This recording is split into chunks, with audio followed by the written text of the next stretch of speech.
Hey, what is up? Welcome to this episode of the Wantrepreneur to Entrepreneur podcast. As always, I'm your host, Brian Lofermento, and as we race to the end of 2025 and set ourselves up for success in 2026, we are all in for an absolute treat today because we are joined by an incredible guest and fellow entrepreneur and fellow podcaster who I promise you is going to get you so motivated and inspired to take action to set yourself up for success in the new year. So let me introduce you to today's amazing guest. Her name is Dr. Andi Simon. Today we're joined by her. She's a corporate anthropologist, an award-winning author, and the CEO of Simon Associates Management Consultants. Andi has spent over 2 decades helping organizations see their challenges through a fresh lens to spark growth, innovation, and culture change. She's also the host of the top-ranked podcast On the Brink with Andi Simon, and she's the author of 3 books, which I just love her branding through and through. Every single thing that she does. Her 3 books are called On the Brink, Rethink, and Women Mean Business. All 3 of those books and so much of Andi's work inspires leaders everywhere to embrace change and create purpose-driven success, which, let's face it, the only inevitability in this life and in business is change, and there's going to be a lot of changes in the new year. So we're all going to learn a lot today. I'm not going to say anything else. Let's dive straight into my interview with Dr. Andi Simon.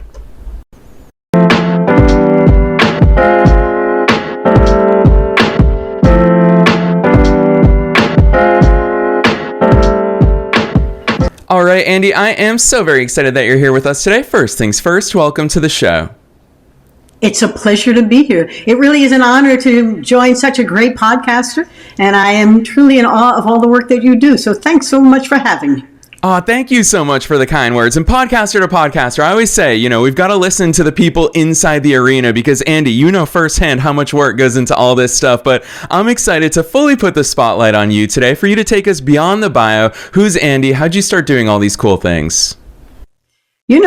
It's a great story, and sometimes the origin myth. I'm an anthropologist, a corporate anthropologist, and I launched my business after 9/11. I had been in corporate for 20 years as an executive working with financial services and healthcare to help them change. And I had been a professor before that, and I got my tenure, but I was all interested in how people adapt to changing times. So when I launched my business, my PR firm said, "Oh, Andi, you're a corporate anthropologist that helps companies change." And I went, "Oh, bingo, that's a great elevator speech. Now, what do? I don't think if you Googled it at that time, you would have seen 3, 4, 5 other business or corporate anthropologists, maybe. But we were really an entrepreneurial initiative, a blue ocean strategy to take anthropology into the business setting. People say to me, "I thought you study small scale societies." I said, "What makes you think a business is in a small-scale society?" And when you begin to apply the theory, methods, and tools into a corporate setting, you discover that people are people. And they have their rituals, their rites of passage. It's amazing to watch them at lunch, who sits with whom, what the conversations are. And very often, people get stuck or stalled because in their minds, what they're doing is fine, but it's not working for their business. And they haven't noticed that their customers are changing and the environment that their business is in is changing. And so for them, it's time to change. For today's talk, being an entrepreneur myself, and I'm married to an entrepreneur, a serial entrepreneur, I was very interested in how to help entrepreneurs think about who they are in this broad spectrum. They're not small business people. They define themselves and their origin myths in terms of being entrepreneurial, being innovators, bringing new ideas to market. And they're not necessarily good at scaling. And sometimes they reach a certain point where they sell the business only to discover that corporate isn't for them. And so the question for a wannabe entrepreneur is, who am I? And what really do I love to do so that I can continue to sustain my business or one like it as the times are changing and I'm changing. So that's who I am, and that's what I love to do. I hope that helps to set the stage. Yeah, it absolutely does set the stage. And I love that storytelling because, Andi, it's something that I admire so much in entrepreneurs with longevity. I think that in today's society, we celebrate, the seemingly, I'm going to put it in air quotes, overnight success of somebody who ends up on the cover of Forbes. But I've been an entrepreneur for 17 years now. And in that 17 years, I've seen way too many companies become a flash in the pan. They're here today, gone tomorrow. And I think that longevity, that's ultimately what's the only thing that brings impact, that brings results, that really changes the lives of the people that we serve. And so seeing that you've been in business for that long and in the game for that long, to bring it back to where I started, in the arena, I think there's so much value in that. And I think that a lot of people think that with longevity comes a little bit of jadedness, comes a little bit of, oh, I forget what it's like at the beginning. But Andy, I once saw a podcast listener commented on me somewhere and they said, you'd think after 1,300 plus episodes, Brian would lose some enthusiasm. But of course, I love this stuff so much. And you very much join me in that within the business world. Andy, what's your take when people think about, oh, an anthropologist must be someone who looks backwards? You have this really unique gift of applying your backwards analysis with forward-based thinking, and you can do it with those fresh eyes despite the longevity. You've got to walk us through how all these things play together, because some people might think they're opposing forces. Great question. My book, On the Brink, Fresh Lens to Take Your Business to New Heights, is about how 8 of our clients, to your point, got stuck or stalled. And the question they had for us is, how do you help us sustain our growth, reignite it? You know, what's happened? All of a sudden, we're not getting the patients we thought, or we're not getting the customers or the students, or we're stalled. You know, what's happening? And so what an anthropologist brings to the mix is a qualitative or human approach to see what's actually going on. We love to listen to inbound calls on calling centers. What are people asking for? And if you hear the same thing several times, what can that tell you about what is an unmet need out in the market? All too often, entrepreneurs and other businesses think that what they sell is what people need and not what they will buy. It's all backwards. What an anthropologist lets you do is go exploring. I take my clients out to their customers. It's fascinating what they don't know. And if you go stand on the manufacturing floor and watch your piece of equipment working, you'll notice that they use a part of it, not necessarily all of it. And sometimes they don't even use it properly. And so whether it's a point of sale company I had as a client, I sent them out to look at all their award-winning point of sale stuff for Burt's Bees and others, only to discover that they weren't being used in any way they thought that it was supposed to be. Or when you go, I had a wonderful company in the battery design business, and we took them out to their customers only to see how the frustration for the batteries that were being made and used didn't match what the real needs were. Now, I can say that, but I must tell you, when I take them with me and they see it, the experience is quite transformative, because they don't really know what they don't know. And they really can make up a great story about what they think their customers need or what they're doing.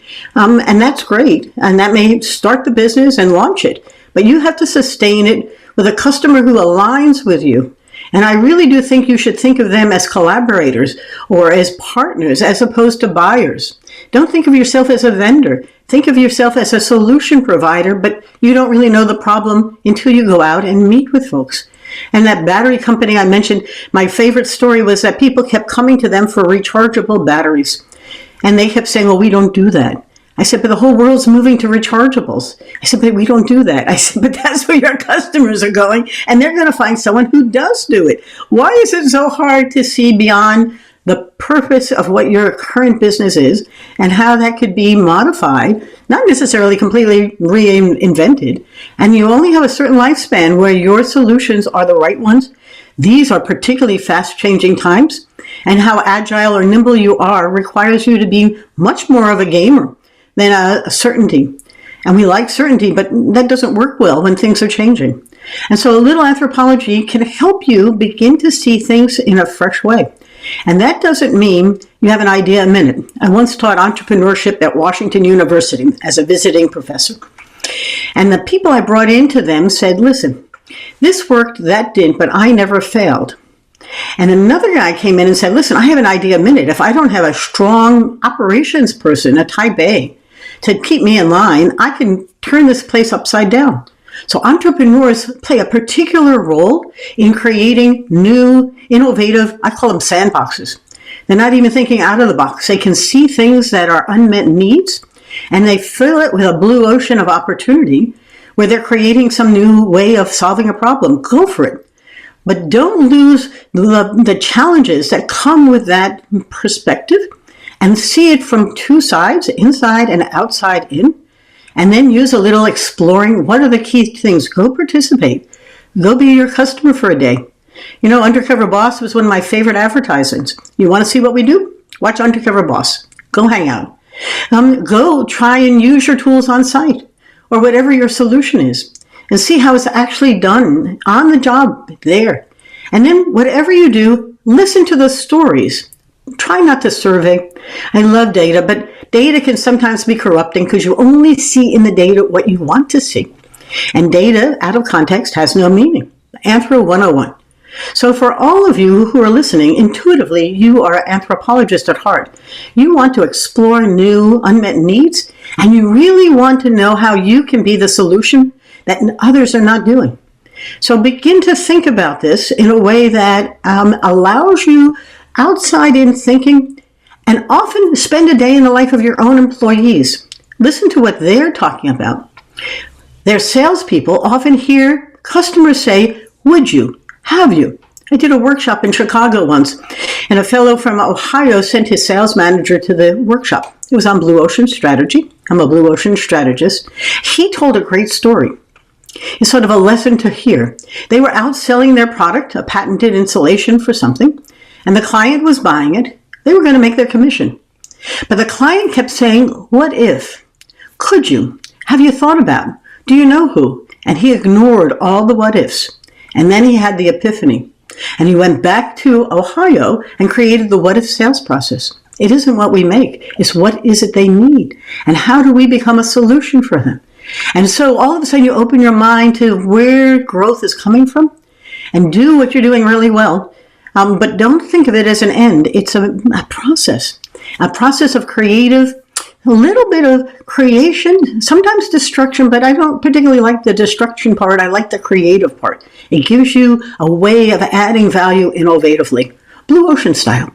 So that's how we approach it and how your listeners can begin to apply it themselves. You don't need a PhD, but you do need to be curious. And curiosity is amazing what you can learn from it. Yeah, so well said, Andi. I'm going to share with you one thing that really stands out to me as you articulate those concepts is you're not just talking about looking at things with a fresh perspective. What I really hear, and it's such a common theme throughout your work, is looking at it through an objective perspective, which is easier said than done for sure. And it's something that I admire so much about the body of your work is that you are one of us. You're a fellow entrepreneur, of course. And so you understand, because you are in the arena, you understand how much emotions play into what we do as entrepreneurs. We have no shortage of passion. We have no shortage of work ethic. We have no shortage of ambition, and all of those things obviously play into our emotional psyche. But Andi, your work directly addresses, hey, this is not just about business strategy. This is also about the way you think. This is also about the way that you manage your mindset going into these things. Talk to us about that objective approach, because like I said, it definitely is easier said than done. What a wonderful way to understand the power of the heart. Humans have a head, but the heart is extremely involved, and the emotions influence the way in which we respond to things. The eyes are critical. You have to visualize and see things and see it from another perspective, I'll say objectively, as you have named it, without bias. The tendency is for our minds to sort reality into the things that fit our own story. So from a psychiatrist perspective, Marissa Beers is one of my favorite. She talks about how the mind has a story that influences everything you see and do. It doesn't like to work too hard. It uses 25% of the body's energy. And so when you're seeing something that doesn't fit what you believe to be your truth, and there is no truth, you then delete it. It's much easier to delete it than to figure out what you're missing. The word objectivity is really powerful. It says, I'm not going to judge. Well, your mind wants to keep judging. It's so safe. And when you're an entrepreneur, you keep expanding the possibilities. So what becomes real important is that, yes, you need to be able to see things in a new way, but really evaluate it with objectivity without letting so much of your own biases, your own story, so influence it that you can't change. One of the things that I do when I'm working with clients is go to visualization exercises. It's so interesting because if you can't see it, you can't do it. And so visualizing what might happen if a client did or we changed in some way begins to make the brain open up objectively to what's possible. Because if not, your mind will lovely bias it. And your mind loves things that fit the story, are not painful, change is awful, the cortisol goes flying around, your amygdala hijacks it. So everything about you is designed to undermine the very genius you bring to what you offer, and how you can now begin to provide it not through just your own biases, but in a fashion that opens it up beyond there. So I have a hunch you have experienced that as well. Yeah, it's true, and that is such a, I want to say uniquely entrepreneurial experience, but I just think we're forced to confront these things so much more because somehow we have to align our strategy with our perception of ourselves, with the perception of what customers have for us in the marketplace. There's so many things that we're balancing simultaneously in our businesses and, of course, in our lives, and that's where I do want to get strategic with you because it's something that pops up so much in your work is obviously, and you've already brought it up in our conversation today about that blue ocean strategy. This is something that I'm paying so much attention to because if we could rewind 5 years ago, gosh, anytime you log on to social media, everyone's telling you, you have to be doing this, you have to be doing that. Well, thanks to AI, it's really cool. Andy, I'm a night owl, so I happen to just play around with new technologies in the evening. And I've realized, especially with the emergence of vibe coding with AI, I can create literally anything my mind can dream up at this point. And that's very exciting because I'm not just limited to what everybody else is doing now. I'm not just limited to using WordPress like everybody else or using Squarespace or any other technologies. I can create all new things. So, Andy, we're at a very interesting time as we approach the new year of 2026. How does the Blue Ocean strategy fit in with all the things that are available to us in the new year? Well, that's a wonderful opportunity to talk about what is your strategy. Because if it's a classic strategy like Michael Porter, you took a share of your market, right? Whatever it was, you were in commercial engineering or in architecture or however you defined what you were doing, and you took a piece of it and you tried to deliver a better quality, better price, more efficient solution. If that's your strategy, go for it. But if the abundance of customers is shrinking, the roll-ups are taking them out of the market, the AI is giving them different alternative solutions, then you're going to have to really think about, what is my strategy? Even do I need a strategy? Without a strategy, you're not going to go very far. It's a shotgun, and you're going to try a lot of stuff and hope something works. But why do you need a strategy, a new one? And so I became a Blue Ocean strategist a bit by chance. I like serendipity. Renee Mabon, I say her name correctly, Renee Mabon, one of the authors of Blue Ocean Strategy, was speaking at the Harvard Club 2005 and a half about her new research and book. They were very excited about it. And so I went with a client to listen. And in the elevator was Renee. And I said to her, your book is very anthropological. It's all about visual exploring. Everything is really set in the way the mind has to see things in new ways. It's about adding value innovatively. It's not about competing, it's about creating. It's about seeing unmet needs, not simply more or better solutions to the current ones. It was really the antithesis of what Michael Porter's was. It wasn't just take a share, it was create a whole new, I like to call it a sandbox. People say you're thinking out of the box. I said, no, it's a whole new way of seeing a sandbox. And out of it, she said to me, you should be a Blue Ocean strategist. And I said, what's that? She said, I have no idea. Let's make it up. Now, after listening a little bit about my own origin myth, I love that. So I went through practitioner training. I've done 500 plus workshops on the topic.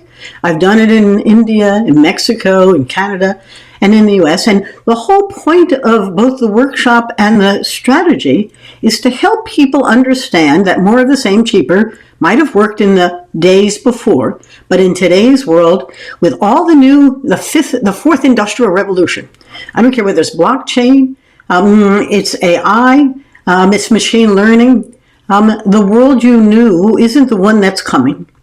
And if you want to stay in the past, Go ahead. Peter Drucker said it so well. In tumultuous times, it's not the tumult that gets you, it's trying to solve it with yesterday's solutions. Yesterday will not help you tomorrow. And I, like you, probably not as much as you, I love what I can do on all the AI solutions. It helps me think bigger. It takes my ideas and expands them. I cannot possibly absorb all the data that's out there, but it can. And it can do it in a way that adds tremendous value to my value. The question for people is, well, we won't have jobs. I said, of course you will. But you will only have a job if you turn the technology into an asset, not a liability. And it doesn't matter whether you're in movies and you're doing sets or whatever it is you're doing. Let the technology become part of your new creative solution. And don't fight it. Instead, embrace it because it's here. And why fight it? Now, I did my dissertation on punch cards. I know nobody in your audience has a clue what that was, but that's all in my lifetime. And I had a reel-to-reel, and I had a VHS. Everything has changed. Instead of fighting it, embrace it and begin to enjoy it. Because I think change is exciting. I also think most people don't think it's exciting. And so my job has been to help them see, feel, and think in new ways, to your point, so they can develop new solutions, new strategies for what they would like to do to keep their business growing. Yeah, Andi, I'm really going to load this question up for you because just knowing the listeners as well as I do from doing the show for so long, there's really two things that I want to bring up with regards to a blue ocean strategy. Is one, you talked about certainty much earlier on in our conversation. And for a lot of people, that's the scary thing, is that we know what it looks like to buy a laundromat and to run a laundromat. That's a business model that's been tried and tested for a century now. And so we know that. But a blue ocean strategy, there is no roadmap. We are those innovators. We are those ones that are forging our own path, which is obviously so at the heart of what it means to be an entrepreneur. And then the second part of that equation that I want to load up on you is the resistance to getting shiny object syndrome. Because I find that here you and I are talking about all the great innovations of what AI is ushering in, but Andi, at the same time, it's also causing people to lose focus and say, I'm going to test this, I'm going to test this, without ever sticking with something. And of course, that goes right in the opposition of longevity. So, Andi, how do we navigate uncertainty with regards to the roadmap of a blue ocean strategy and avoiding shiny object syndrome along the way? Perhaps the best way to illustrate this is to give you two case studies. One about two women who left corporate, who had certainty, who had jobs, great success, and were bored. And they wanted to do something with purpose.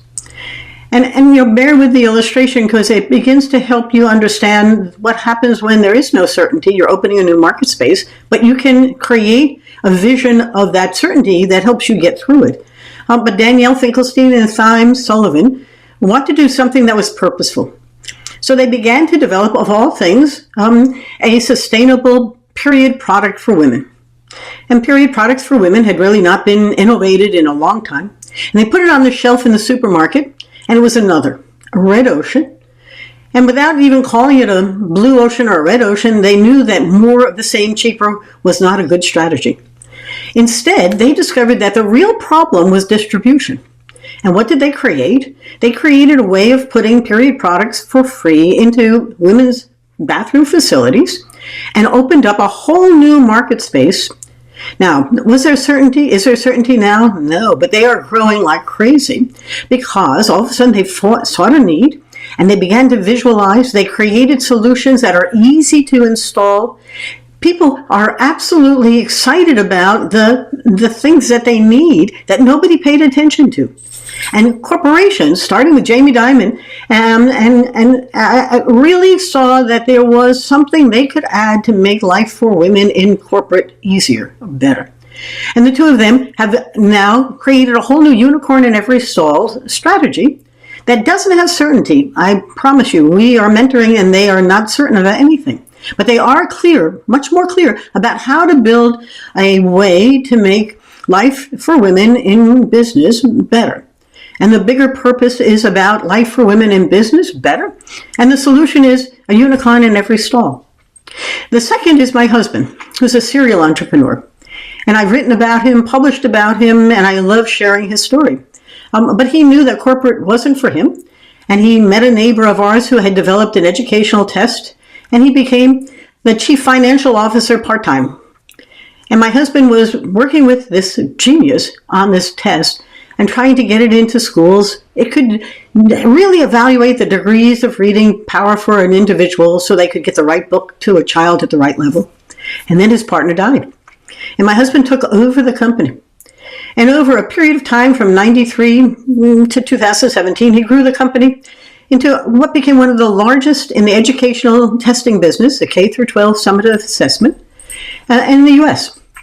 But along the way, there were detours into proprietary schools and detours into another way of doing it, and then finally really got it settled into what it was when No Child Left Behind.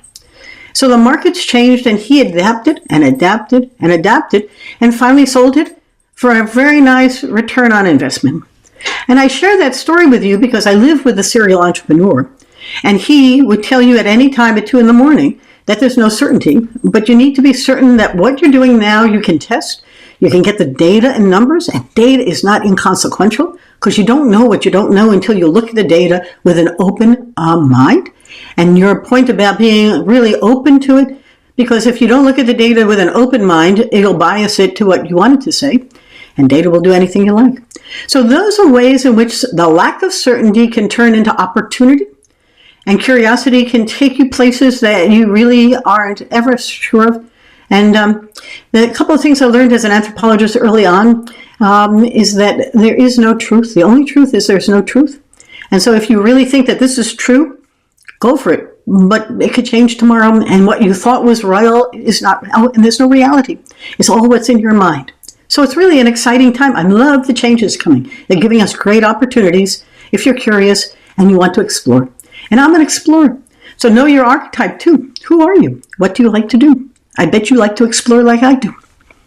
Yes, Andi, I love the way you give us those real life examples, those real life stories, and so much of it. I love the fact that you're blending that real life business strategy with that inner exploration. It's, to me, that's the exciting part of entrepreneurship, is that, Andi, your journey is totally different from my journey and vice versa. And that's the fun and unique part of what it means to build something meaningful. So I knew that time would fly by with you here today. And the good news for listeners is that this can be the very beginning of their journey with you, because we're going to drop all your links and your podcast in just a few minutes here. But before we get there, Andi, I've got to put you on the spot one last time to see how the heck you can top all the knowledge you've already shared with us today, because I always ask, what's your best piece of advice for listeners? Knowing that we're being listened to by both wantrepreneurs and entrepreneurs at all different stages of their own growth journeys, what's that one thing as a fellow entrepreneur that you want to leave them with today? Follow your curiosity. It's telling you something. That's the heart that we spoke about earlier. Listen to it. Don't delete your gut. And if your gut is telling you something, your heart's telling you something, your curiosity is, follow it at least long enough to see if that door has opened for something that really could be an opportunity for you. And don't worry, it won't necessarily be just the way you thought it, but it's a great way to open the door. And at every stage of your life and your career offers a new canvas for building meaning. So make sure what you're doing is meaningful. Having worked with so many entrepreneurs, including living with one, this is all purposeful and meaningful. It's who they are, but also what they want to contribute and the legacy they'd like to leave for others. And don't underestimate the power of the meaning that matters to you and for others with you.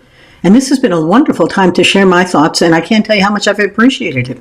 Oh, likewise, Andi, and I'm very excited for listeners to go deeper into all the amazing things that you're putting out into the world. So, Andi, for listeners who want to find more of your work and all the wisdom that you share across books, across your podcast, across your website, all those good places, drop some links on us. Where should listeners go from here? Well, my books are on andysimon.com. And some of my other material and free stuff is there as well. The SimonAssociates.net tells you about our business and how we help companies see, feel, and think in new ways. How a little anthropology can help you. And of course, there's always my friend on LinkedIn. And I'm there waiting for you to connect with me and talk to me. Please don't just connect, talk. I have 14,000 connections and 15,000 followers, but I'd really like to be personal with you and help you see the world through a fresh lens. If you're an entrepreneur, a wannabe one, and I like the wannabe part, it's here, it's waiting for you. So let me help you, because your ideas can be turned into opportunities, and it doesn't take a huge plow to open up that in today's world. Try it. Just ask Chat. I have this idea. Can I do it? And let Chat tell you, well, that could be, or maybe not. Let them be your friend. He's my teammate. Yes, listeners, you hear so much of the goodness that Andi puts out into the world. And what I really want to call out, even when she's sharing those links with you, you can see in her attitude is that, hey, come along for the ride. We're not leaving you behind in this. I want you to come with me. And as someone who has studied so much of Andi's work in preparation for today's conversation, that is a thread that is universal across everything that she does. So listeners, you already know the drill. We're dropping all of those links down below in the show notes, no matter where it is that you're tuning into today's episode. So you can click right on through, find all that goodness that she's putting into the world. Otherwise, Andi, on behalf of myself and all the listeners worldwide, thanks so much for coming on the show today. Thanks for having me. It's been fun.